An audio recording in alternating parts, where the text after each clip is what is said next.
Oh, yeah, that's right.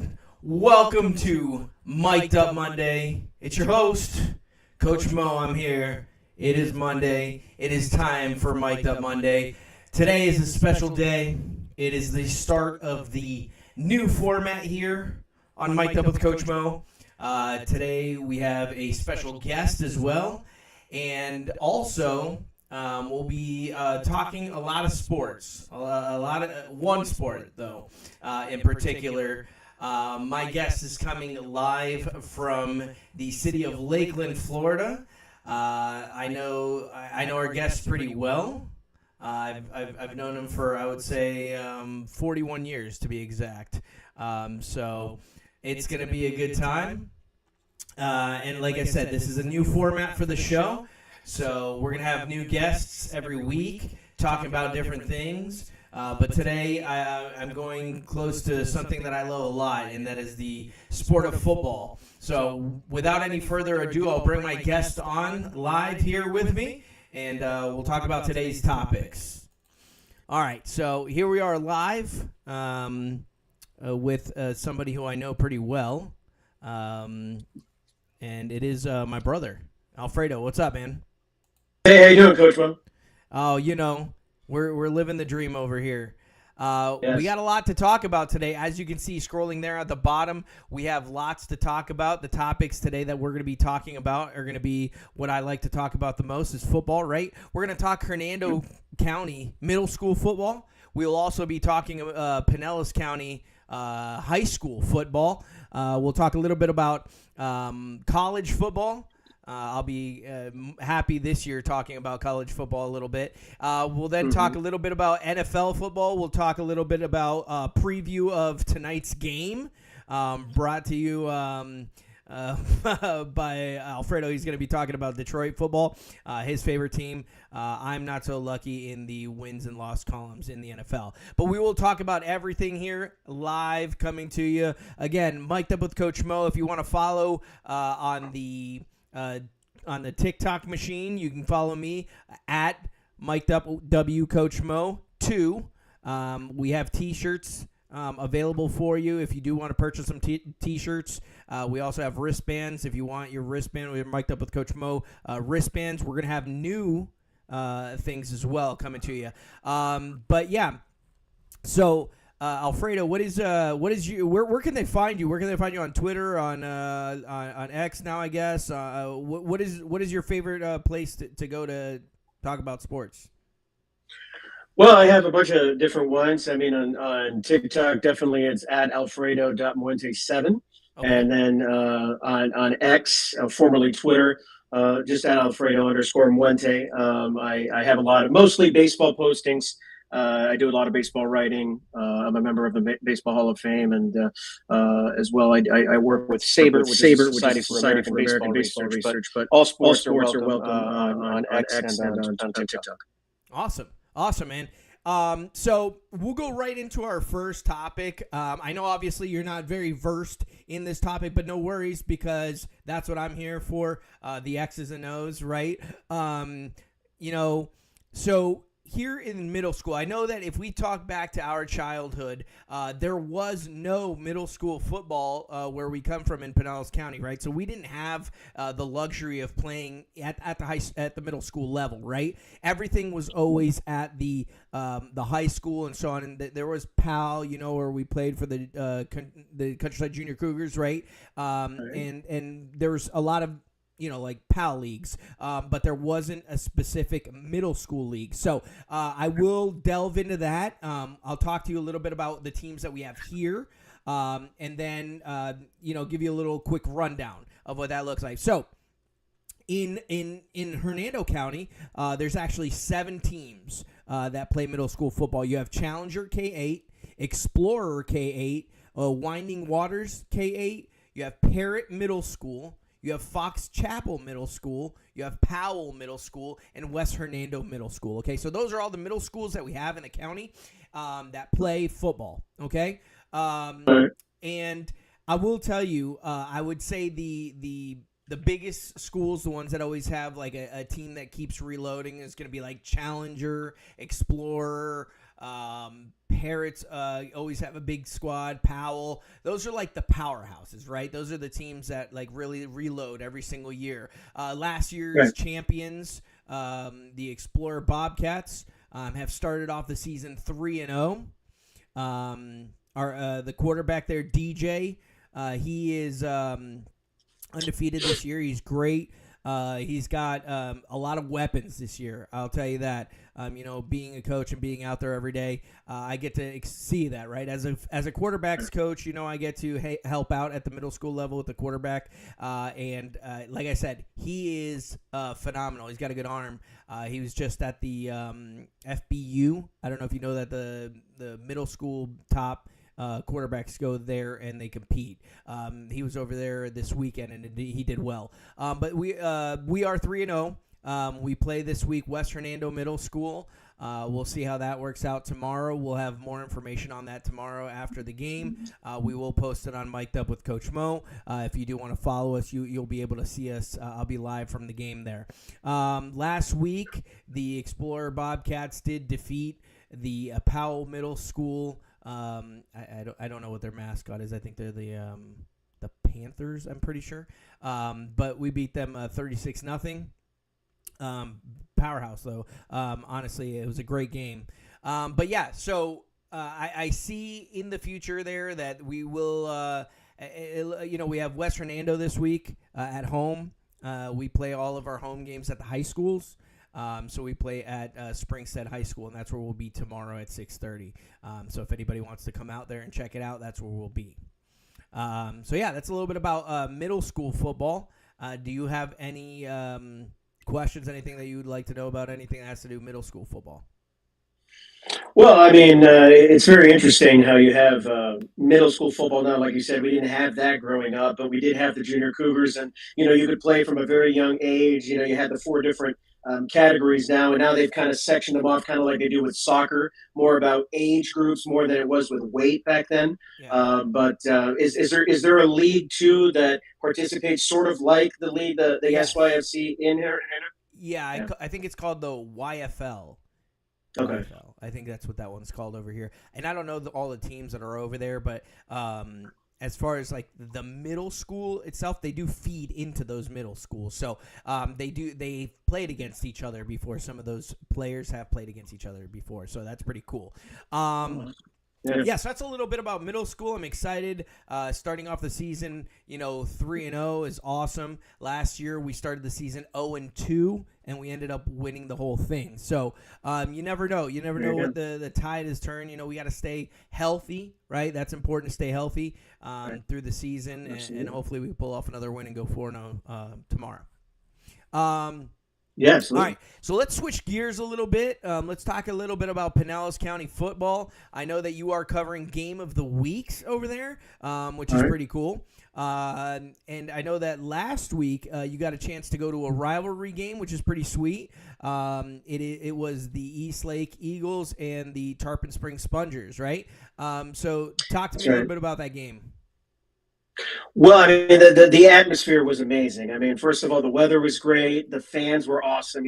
It's a backyard rivalry. These guys grew up knowing each other. It's the 2 high schools located partially within the city of Tarpon Springs, and the game was held at Spongers Field this year. But the thing is that it hasn't been much of a rivalry over the last decade plus, because Eastlake has won 17 straight of these games now, dating back to this game on Friday. It was the first time I had ever had a chance to physically be at one of these Tarpon Eastlake games. Growing up, you always hear about these games, right? But actually being there in person and seeing these teams play, I mean, it's great. I mean, it's awesome. The bands were fantastic. I mean, Tarpon is one of the best bands in the nation. Right. They've been to the Macy's Thanksgiving Day Parade twice, and next year in the spring are actually going to be going to Carnegie Hall to play. So, I mean, this is like a world-renowned band, not just in the state of Florida, but really known all throughout the country. And they had a fantastic halftime performance. But the game, I mean, obviously it was a little lopsided. Eastlake is kind of separating themselves as one of the best teams in Pinellas County. Eastlake, along with Clearwater and Lakewood, I would say of the public schools are the three best, sort of like midway through the season right now. But obviously CCC, they've been to 3 straight state championships, haven't won any. Pinellas County has never had a state champion, but they've been to 3 in a row. And CCC, again, is really good. St. Pete Catholic's great. Northside Christian, Calvary Christian. These are some of the best teams in the county. But, I think Lakewood, you have to say, is probably the best public school right now in Pinellas. They're undefeated. And then Eastlake and Clearwater are probably second tier there as the 3 other best public schools in Pinellas right now. That's awesome. That's awesome. Now, let me give you a little rundown of some of the scores that I have up here. We can talk about it. I know that you've been to a couple of the games. I know we are in week 4 or 5? 5. We just finished week 5. Yeah. Okay, so you've been around the block here to a couple of games. So last week on the 18th here on Thursday, we had Dunedin taking on Seminole. Dunedin ended up winning 34-6. And it was Seminole's first 6 points of the year, by the way. Oh, they had been shut out in their previous 4 games. So that in and of itself is good. Yeah, no, I love how you know the stats. I love that. I just run down the scores. You tell me if you know anything or if you've been to any of these games. Then also on Thursday, it was Gibbs at Pinellas Park. Gibbs lost 18-26 at Pinellas Park. How's Pinellas Park? You've seen them this year, haven't you? I did. I saw them in their preseason classic and in their first game against Largo. That was a game that they barely won at home. But Largo is not a bad team. Largo, we were able to cover them this week too against Palm Harbor. And no, Largo is not a bad team. And Gibbs, the team that they beat, is the best running team in Pinellas County. They have 2 rushers who are in the top 10 in rushing right now and in Pinellas County. And they just run the ball so much, kind of like what Tarpon did last week. Tarpon threw 1 pass the entire game, and it was incomplete. Yeah, the whole game. They threw 1 pass, and they came in the fourth quarter. They ran the ball, but they didn't run the ball poorly. It's just that they had so many different ball carriers, and they just couldn't get to the outside much. They couldn't get a lot of runs, but they were running the ball, and they were moving it down the field. But they had, I believe, 5 or 6 turnovers in the game, and that's what really cost them. Oh, but yeah. They were running. Yeah, they were running the ball effectively, but turnovers will do you in. Oh, absolutely. Turnover, the plus minus turnovers, that's a definition of most of football games, right? That's where they're won and lost. I had Northeast at Boca Ciega. Boca Ciega is winning 20-17. Clearwater, like you said, one of the top teams. They won 25-19 over Largo, so that was probably one of the game of the weeks for last week. And that's a rivalry. That Largo Clearwater is a big rivalry. Yeah. Another game that sad to talk about is the Palm Harbor University Hurricanes beating up on my Countryside Cougars 35-13. But AJ Sadinger over there at the Countryside is doing a great job. I think that he's definitely putting the work, and I think that he's got those guys going, and hopefully within the next couple of years he can reload, get his his system in, and I think they'll be just fine. I think they'll be just fine. He's kind of changed the culture around for the Cougars. I know Eric Schmitz was there for a while, I believe 12 years, and he was handed sort of a bad deck. They were going through so many issues that were out of his control, really, within the organization. Sure. And now AJ has been able to bring in a different mentality. And, look at this, 3-2 for a team that was 0-10 last year. Yeah. They gave up more than 500 more points than they scored last year. It was brutal. And this year they've already had 2 shutouts. They barely got past the Dunedin team, who is making strides as well. They've changed things around too this year. But look at Countryside and what they've been able to do. It's just at the halfway point. I think AJ and that team sort of like the comeback team of the year, really, in Pinellas County, because of what they've managed to do already in the first half. And now you've got district play starting this week against River Ridge, and that's going to be tough. Because they have River Ridge, Clearwater, and Gulf in that district. Is that game at home or is that away? No, it's at River Ridge. It's going to be in Pasco County. Oh, is it? Okay. Yeah, maybe I'll swing by to that game so we can talk a little bit about it. And then the final game on Thursday was Lakewood against St. Pete. I don't think that was a close game. That was 60-3 was the final of that game. Now, if we do look at some of the scores from the Friday games, I think these are more Tampa oriented. I got Jesuit winning 31-0 over Cardinal Newman. Jefferson putting 62-0 on Freedom. Spoto winning 39-0 Chamberlain. Chamberlain did well last year. They had a new coach, and they were starting to turn it around, but 39-0. Gaither beat Tampa Bay Tech 34-17. Plant City won 31 over Steinbrenner. King over Sickles 9-7. And this was a game right here. Let's talk. I don't know if you know how much you know, but the Mitchell Tampa Catholic game. Oh my God! It was a 36-41 win by Tampa Catholic. Wow, that impressive right there. Mitchell is a great team. The Mustangs have a good team, right? Absolutely. They have on their coaching staff, I think, 4 or 5 former head coaches in Pasco County, so that's crazy. Wow. Central got destroyed by Umatilla, 55-6. Riverview beat Newsom 36-35. Bloomingdale beat Brandon 44-0. Wharton beat Durant 31-13. Strawberry Crest won 36-7 over Robinson. Alonzo beat Middleton 45-0. Leonard beat Lato 56-0. Armwood beat Hillsboro 56-7. Blake beat Eastlake 41-21. To me, that's a shocker that Hillsboro got blown out that much, because the Terriers are usually pretty good. Yeah, but it's Armwood, I guess. Armwood's amazing. That. Oh, yeah, always. Yeah. Plant lost to Sumner, 28-24.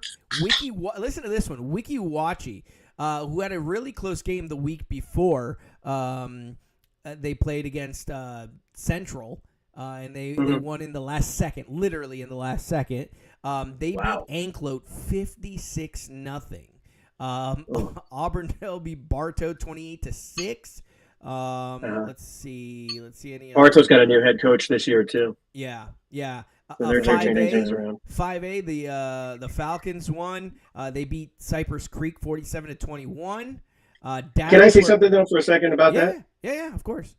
The 5A Falcons have probably one of the best players in the state that nobody knows about. I think his name's Jabari Brown. He's one of the best running backs in the state. He ran again for over 300 yards. He's already run for over 300 yards 4 times this year. 4 out of the 5 games. He's one of the leading rushers in the state. Now, 5A as a team, they're not that good. But this guy is unreal. You put this guy on a good team, oh my goodness. He could have already had 1,500 yards by now, yeah. Holy cow. Yeah, no, I didn't know. This is what I love about this that we do, because we get to talk football, of course, which is my favorite thing, but for you to be more involved in like the behind the scenes kind of thing, the stats, I love hearing these stats, right? All right, so I think those are Davenport, my old school. You said Davenport, that's the old school. My old school. Yes. Where I taught and announced for 3 years. Yeah. They beat Kathleen 18-15. They did. And then some of the other scores. Oh, Zephyr Hills beat Golf 46-15. This is something that I heard. Saturday. That Golf got a new stadium. Golf. I had heard rumblings about that, but I wasn't exactly sure. So what they did is. Do you remember where the school was, and then there was the parking lot and then the football field?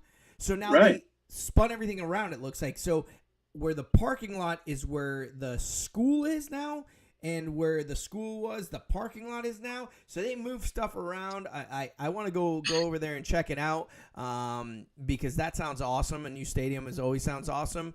But let me talk to you really close. I got a couple more games to talk about really quick. But the Springstead Hernando game, that was the one that I was at this past week. Springstead did not pass it very often either. I think they only had like 3 or 4 passes all game, but they didn't need to. They kept the ball on the ground and with the quarterback and Will Figueroa, who's the running back. They just ground and pound. Hernando had a couple big turnovers that cost them, and again, it's those big plays that make the difference. All right. Sun Lake took care of Hollins 48-6. River Ridge beat Hudson 40-9.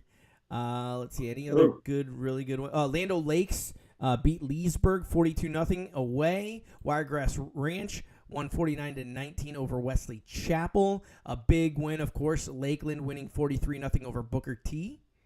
Washington, and I think those are all like the bigger ones that that we're going to talk about. Nature Coast beat Palatka. Have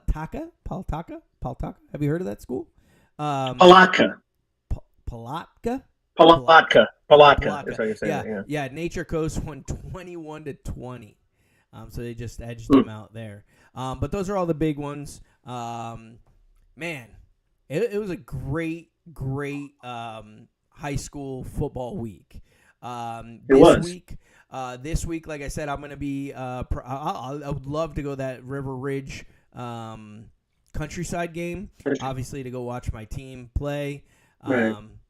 And it's district games now. The district starts this week. Today's the first day of fall officially, and you know what that means? That means the district play begins. So district play. Really, it's the run to the playoffs.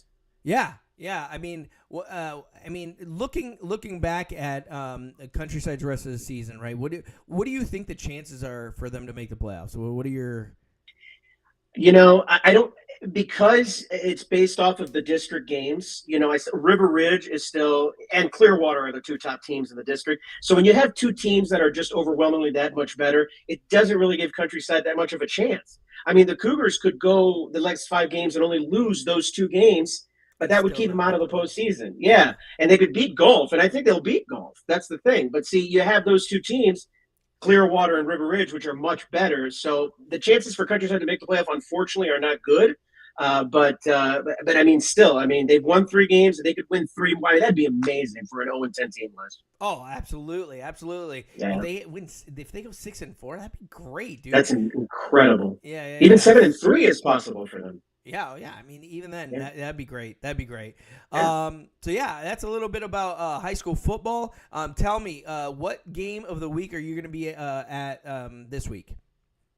Largo against Palm Harbor. It'll be our second time watching Largo, which, by the way, it'll be our first repeat team because we've had new teams every week.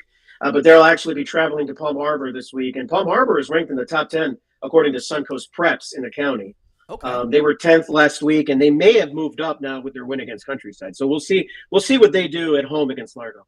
Yeah, that's definitely going to be a good game to watch. Like I said, I will be hopefully going to that River Ridge Countryside game. That's going to be an awesome game to go watch. I haven't seen a Countryside game in quite a few years, so this would be kind of cool to watch that. But yeah, so let's move on to our next topic, which is that NCAA, right? College football. We'll talk a little bit about the top 25. Get your take on a couple of those games, and then we'll move on to the NFL and preview tonight's game. So when we talk a little bit about the college football, the rankings, there's that AP and the coaches poll, right? Today we're going to be talking a little bit about the AP poll, right? Did you see the biggest move or the biggest shakeup in that top 25, or who moved the most? I did see it. So remind me who it was. I saw Indiana. They went up 8 spots, and the biggest because loser, they killed Illinois. Yeah, Illinois. The biggest loser was Illinois. They dropped 14. That's who they beat. Those were the 2 biggest movers. The other ones that kind of have a little bit of movement was Texas Tech. They moved up 5 spots to 12th. My Florida State Seminoles, lost a spot as well to Oklahoma, but they are still 8th at 3-0. So that's awesome. Your Oregon Ducks are sitting at 6th right now, it looks like. That's right. At 4-0. Ohio State continues to be at the number 1 spot, 3-0. Here's a little a thing that I wanted to go over with you here. How do they rank? Tell me how. In your opinion, of course. How is it that Notre Dame is now 1 and 2 ranked, but a team like USF, who beats an unranked team, doesn't crack the top 25? It's a great question. I don't understand it. And early on in the year, I think a lot of the changes are because they have these preseason rankings, which I don't like at all, because nobody plays any preseason games. There's so many guys now moving around in the transfer portal, so teams look so different now. And you have these preseason rankings, and teams are based off of that. A lot of times teams that start in the preseason top 10 aren't even in the top 25 halfway through the year. So, Right. I mean, I don't like the way that they do that. Maybe they should wait until halfway through the year, like now, to actually start ranking teams because that would give it a little bit more legitimacy than they have it now. And like the question there, how is that 1-2 Notre Dame team even ranked? Right? It's because they were so high in the preseason rankings, right? Yeah. Yeah. And not too many 0-2 teams, which was their case, were ranked in the top 25 even in the last Yeah. 50 years. Yeah. Yeah. So I don't get it. Here's what I find funny, right? So I heard the Clemson coach talk about how they don't need the transfer portal, that they have players coming in no matter what. I'll tell you, they've had more weather delays than wins this year, so I don't know about all that. And that's I don't get it. I don't get it. Like, And it's funny because Dabo Sweeney, the coach of Clemson, said before the year, he says, I'll stop coaching when players start to get paid. Well, yeah, he's kind of stopped coaching altogether. I mean, you lost the home game to Syracuse by a lot. The only team you've beaten this year is Troy. Like, come on. Like, I mean, and I know they've had some hard games. I know they played LSU too, but I mean, they were predicted to potentially win the ACC before the year started. Now that's not even in the realm. That's impossible, especially with as well as Miami and Florida State have played. Yeah. It's not going to happen. And I don't know. I mean, like, I don't know if it's a Dabo Sweeney thing. I don't know if, like, they're not using the portal. And on paper, they have physicality. I mean, Cade Klubnik is not a bad quarterback. I mean, and they have athletic receivers, and they've got a really good team. But come on. I mean, you don't play the games on paper. And it's shown over the last 3 weeks. So, I mean, there's got to be some sort of shakeup there, whether it's Dabo still being with the team or I don't know what's got to happen, but Clemson's in deep trouble right now. Yeah, absolutely. And you here's what I don't understand, okay? With the transfer portal and all that good stuff, right? Here is what I don't understand. How is it that a team like a Florida State, right, could be great one year, terrible the following year, and then great again? Mm-hmm. Like, how does that happen? I think, of course, the transfer portal is one of the main reasons why that happens, right? Oh, yeah. But I hate that. If you're good, you should build a team to be good, and if you're bad, you should have those rebuilding years to get better, right? That's how I think things should work out. But again, who am I to give those kind of things? But Florida State brought in Tommy Castellanos from BC, right? Yeah. He was at Boston College last year, and he beat them last year. So, I mean, he knows how to play for Mike Norvell, right? And I mean, and DJ Uiagalelei was just awful. Like, I mean, that was just a bad decision to bring him in, and that happens from time to time, right? Yeah. Look at what's happening at UCLA, right? They got Tennessee's old quarterback, Nico Iamaleava, I believe, right? Yeah. And Deshaun Foster, now their quarterback, their head coach is gone. He got fired. Like UCLA, left the conference. They're in the Big Ten now, and they are right at the bottom. I mean, they're as bad as Purdue in the Big Ten. I mean, so that can happen from year to year. And the loss of Uiagalelei for Florida State, bringing in Castellanos, has done wonders for that team, even though they did lose their best receiver in Malik Benson. Yeah, unbelievable. I just think the turnaround within such a short period of time. It's so crazy to watch nowadays. That wasn't the case, 10, 15 years ago. You know what I mean? So as far as, the playoffs, right? I mean, obviously we're talking playoffs already this early. Who do you see, just who will be there at the end? Who do you think the top 4 teams will be at the end? That's a great question. I mean, bias obviously tells me Oregon, just because, they were the only undefeated team last year and they sort of retooled, and they're looking just as impressive, if not better, than how they started last year. Yeah. So I don't know if they'll be able to go undefeated in the Big Ten again. I mean, they got this big game against Penn State coming up this Saturday in Happy Valley. So that'll show us a lot about what kind of Oregon team it is, because they really haven't played many people. But I could see them certainly, if they win out in the Big Ten, being in that top 4. I mean, you have to think Ohio State might be up there again. They're the defending champions, but they've also had pretty much a cakewalk. Now they get to go to Seattle now. They play the Washington Huskies this week. I know Washington's not as good as they used to be in years, but it's hard to play in that environment. So we'll see now. Ohio State's going to start playing some better teams, and they're going to play a much better Michigan team at the end of the year than the one they played last year. I mean, Bryce Underwood has really turned things around for that Michigan team, and they are offensively way better than they were last year, right? Yeah. So I can see Ohio State and Oregon be there at the end. but you also got to look at some of the SEC teams in there as well. I mean, they're playing well overall as a conference. Obviously, Florida State and Miami are looking very good. And really, the Big 12, I think, is kind of having an odd year. I mean, obviously, Iowa State has had a great start, and Kansas State as well. But I don't think the Big 12 is going to be there at the end. I think this is an SEC/Big 10 year. Yeah. So looking at the rankings, right? The team that has surprised me at least the most, obviously they're in a weaker conference, right? But Vanderbilt being 4-0, man, like what? Like they're just below Alabama. Can you believe that? Right. They are ranked 18th, one below Alabama. Just absolutely. Have you ever heard of that? Like Vanderbilt, like I don't know. No, but they've got a great quarterback in Diego Pavia, and remember they beat Alabama last year. I don't think that Alabama is that. I don't think Vanderbilt is better than Alabama. I don't think they're really that close. But Alabama, again, they're also not the team that they used to be a few years ago. I mean, ever since Kalen DeBoer came in, that team has kind of gone down south. That's surprising. That surprises me so bad. He's such a good coach. Me too. He is. Now a team that is like I'm assuming having a bad. Well, they are having a bad year, but the Gators, the Gators of Florida. I watched a little bit of the Miami Florida game the other day, and I felt like they were hanging with Miami for a little bit there. I mean, it was only 26-7, so I mean, it's not like a blowout, right?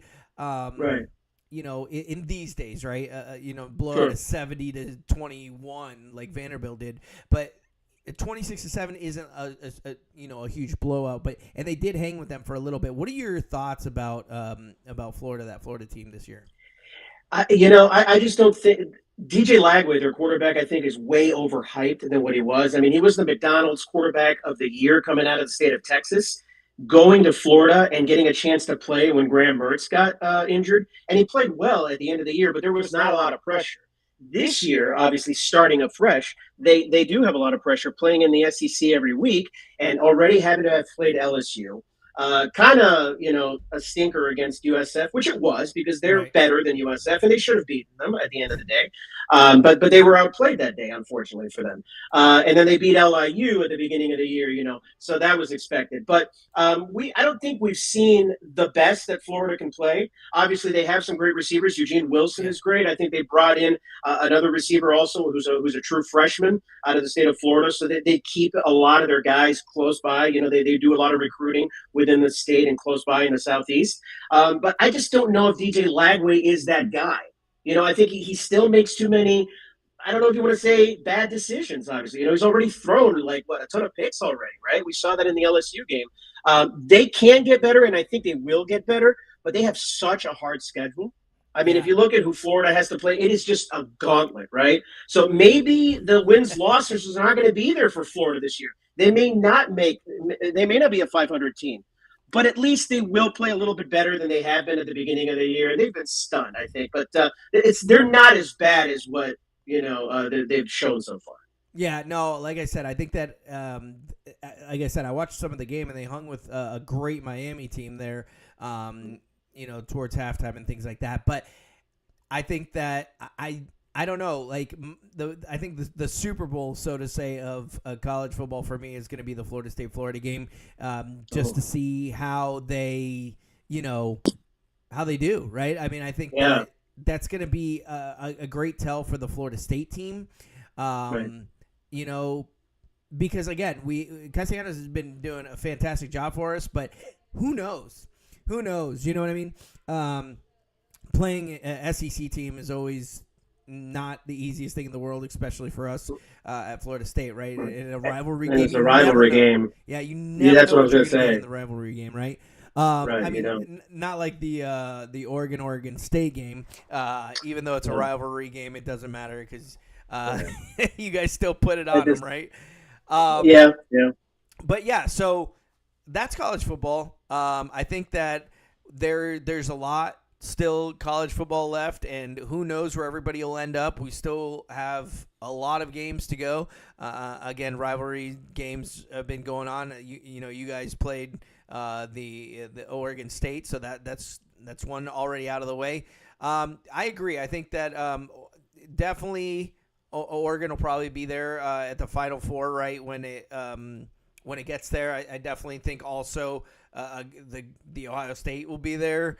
Probably be there. And then again, the other two teams, who knows? It could be a combination of, Georgia doesn't impress me that much this year. You know what I mean? No, me neither.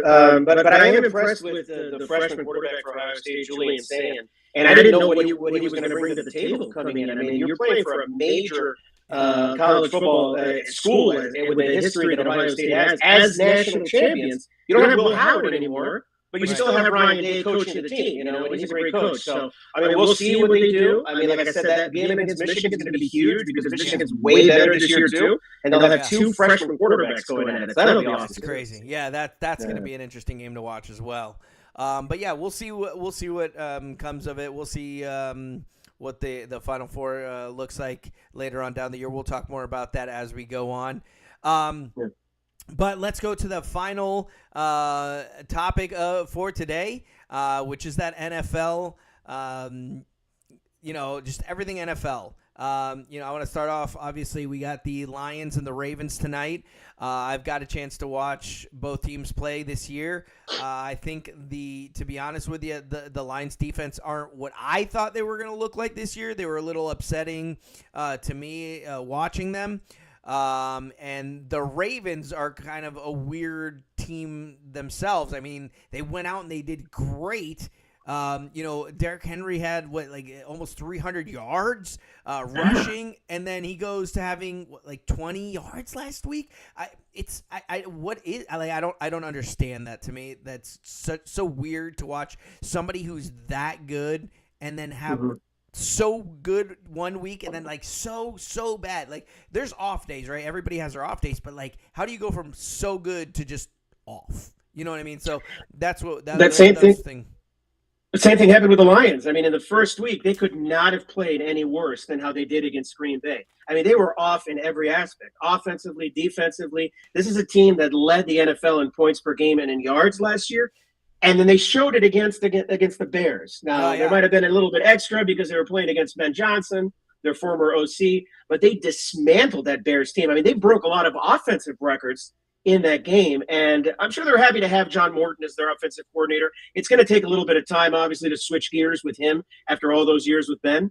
But, I mean, the Lions know what happened last time they were in Baltimore 2 years ago. They were run out of there like crazy. They lost 38-6. It was one of Dan Campbell's worst games as a head coach of the Lions. So I'm sure he remembers this. And a lot of the guys from the team, they are still there, right, from that team. And Jahmyr Gibbs had a bad game that day, too. St. Brown didn't play well either. And now under the lights, after Green Bay lost yesterday to Cleveland, they're going to want to get back up there because they could be in a three-way tie in the NFC North with a win today here tonight. And listen, here's the funny thing, right? So, I always have a prediction, right, a Super Bowl prediction, right? And, I mean, a little wrench got thrown in my prediction for the Super Bowl this year yesterday, but I'm still sticking with my Super Bowl prediction. I believe that I did it last year. I said that the Eagles are going to win the whole thing early on in the season, just that there was nobody that could hang with them. But I will tell you, I believe, and this is being recorded, of course, and we can go back and listen to this because this is a live recorded thing. I strongly believe, even though yesterday didn't prove it, that the Green Bay Packers will win the Super Bowl this year. So that is my prediction. I believe from what I see, from what I've seen this year, from what I saw at the end of last year into this year, I believe that the Green Bay Packers will win the Super Bowl this year. With Jordan Love now in his third year as a starter. Right, third year. This is his third year as a starter, and he's 27 years old, which, by the way, was the exact same age that both Brett Favre and Aaron Rodgers were when they won their Super Bowls with Green Bay, which is kind of crazy to think, but it could happen for a third time. But No, I mean, they played a good defense in Cleveland. I mean, I know Cleveland doesn't score a lot of points, but Cleveland's got a very good defense. And again, Green Bay had a field goal blocked at the end. So Yeah. they should have won that game, when it's all said and done. But that's how you never know. You just never know. There's a lot of parity in professional football, and we saw it yesterday in that game for sure. Yeah, I was. Listen, I watched that game. I was not happy with Yeah. when I was watching them play against the terrible Browns. By the way, they are just god awful. So to watch them hang with a great Green Bay Packers offense, and now with what's his name going to the defense from the Cowboys. Micah Parsons. Micah Parsons, having him has electrified that defense. And I think that with him, I think he was the difference maker. And I think that he will, not Well, single-handedly, but will be one of the guys at the end. And defense wins championship. So I it's don't going to know. help their pass rush for sure. And you know where Micah Parsons is going to be at this coming Sunday, right? You Dallas. got, They're playing the yeah, Cowboys. yeah. Yeah. So, I He's mean, going back to so let's quickly talk. Let's quickly run down. The a couple of the teams. Obviously, the Cowboys because that's my favorite team. But we are the absolute worst. We don't have a pass rush. None. Zero. It's not existent. Our linebackers can't read worth a damn. Just absolute trash. We have one good corner. No safety. Like it's just, and even our good corner gets burnt by an old Russell Wilson and Malik Neighbors. Like, get out of here. Like, unbelievable. That game just proved to me how absolutely terrible the Cowboys are this year. I believe that Jerry Jones needs to just step down, let somebody else take over, and start fresh. I think we need to start a clean slate, start all over. Dak Prescott, he's not it. He's not the guy. Milton goes in for one drive, takes him all the way to. I mean, he threw an interception in the end zone, but at the end of the day, just terrible. He's fun to watch, though. Milton is fun to watch. Yeah, he is, but just terrible. The Cowboys are terrible this year. This is not our year. Hey, welcome to how the Lions were for, 25, 30 years of me watching them? Yeah.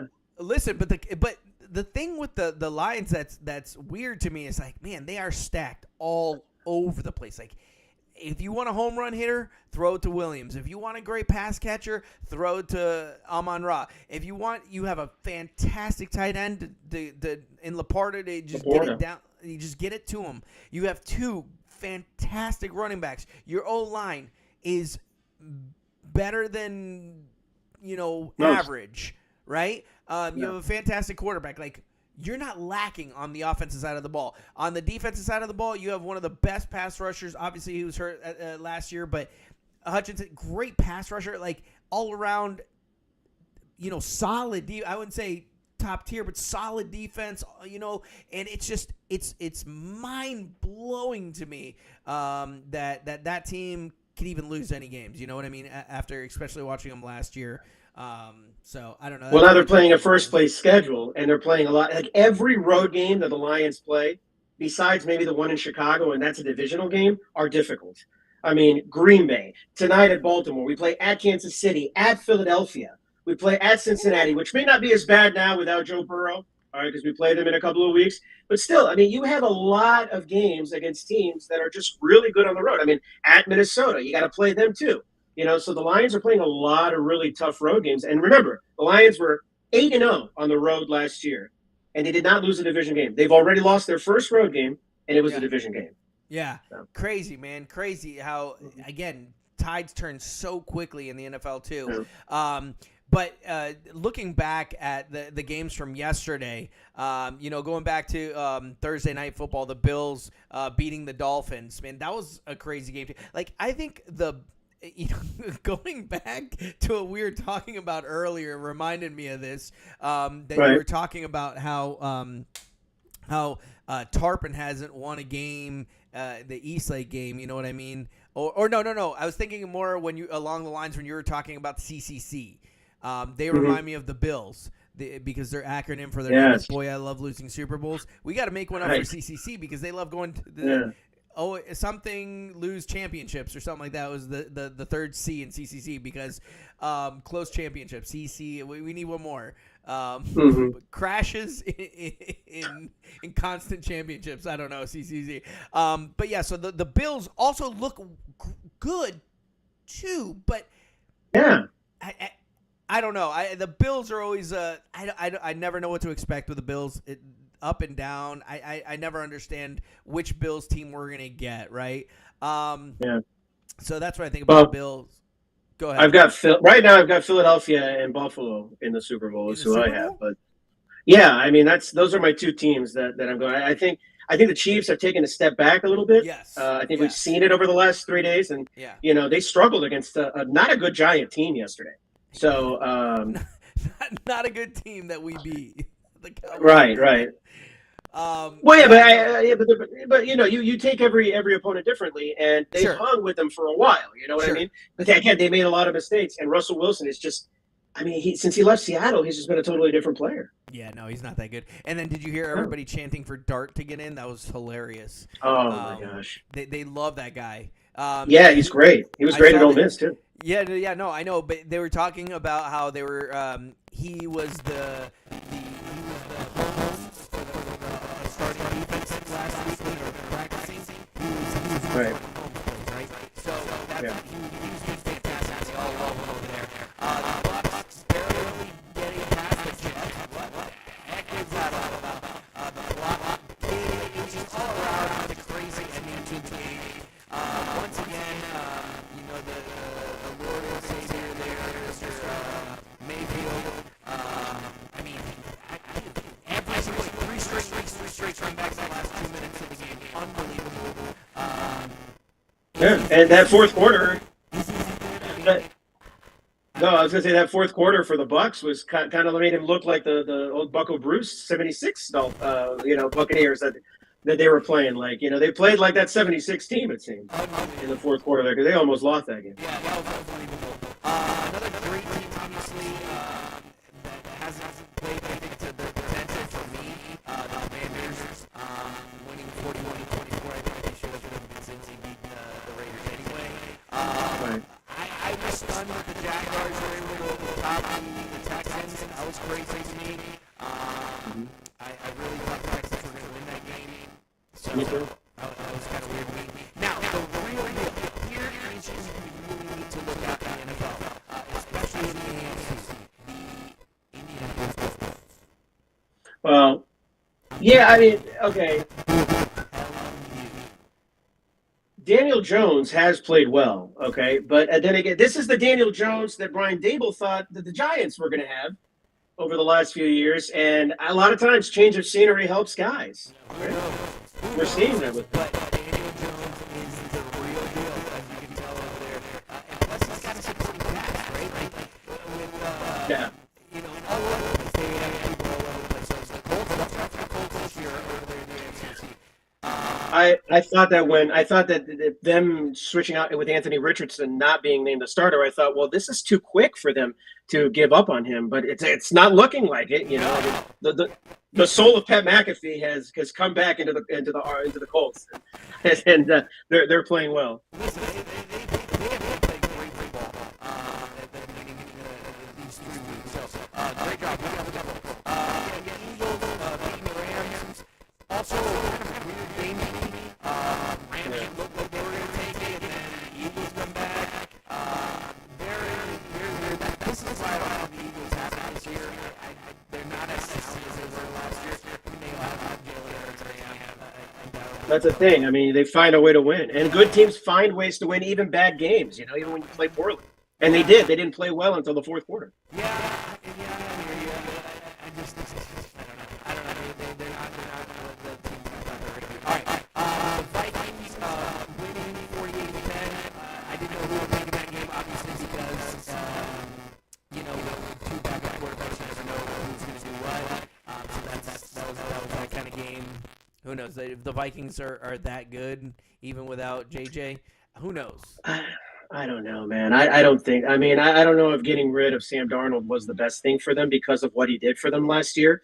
And then again, and you also have a Justin Jefferson who is just not playing at 100%. Didn't play at 100% last year, and if they can't get the ball to him, they're not going to be successful. Yeah, Aaron Jones is hurt now, so their running game is now also going to struggle. Yeah, I think all the way around the Vikings have not shown what they to their full potential, and they still beat a good Bengals team. Obviously, they don't have Joe Burrow, but I think one guy doesn't put up 48 points.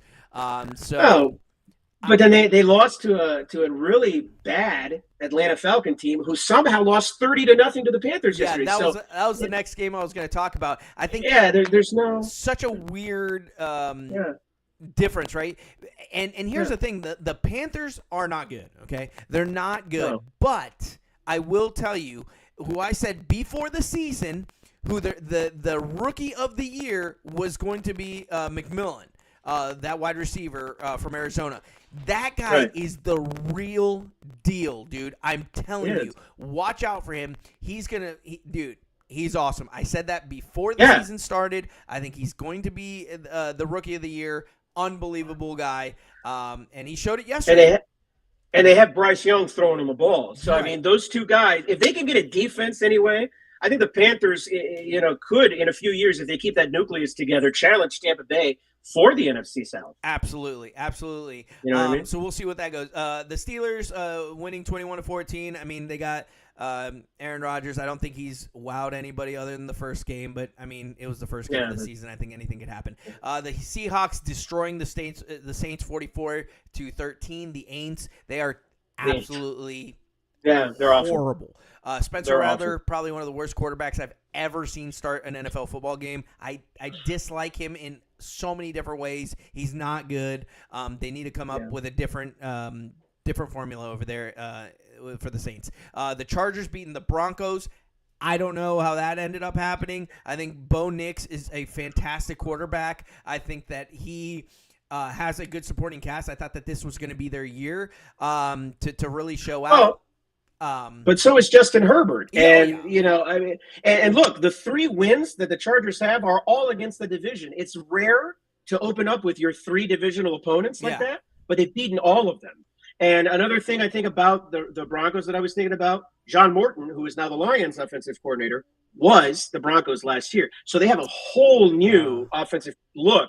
So, I mean, could that have played into the struggles early on for Bo Nix? Maybe. Probably. Yeah, maybe. Yeah. And definitely changing OCs, year to year, it definitely affects the quarterback. The Bears beating the Cowboys, we've already talked about it. The Cowboys suck. They're not going to get any better. The 49ers beating the Cardinals. I don't know.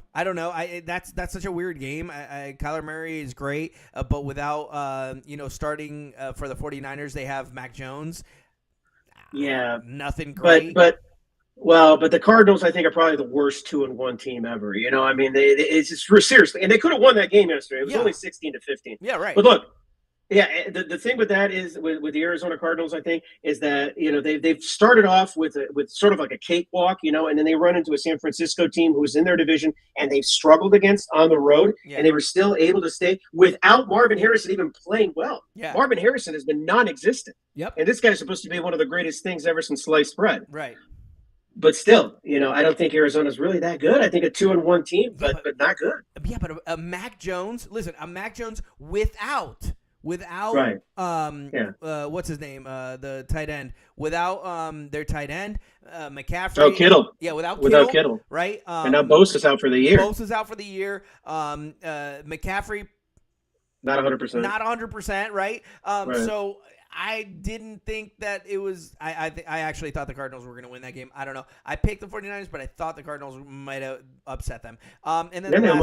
And then the last game, of course, that we kind of talked about a little bit was the Chiefs and the Giants. Again, Russell Wilson's washed up. He just needs to stop playing.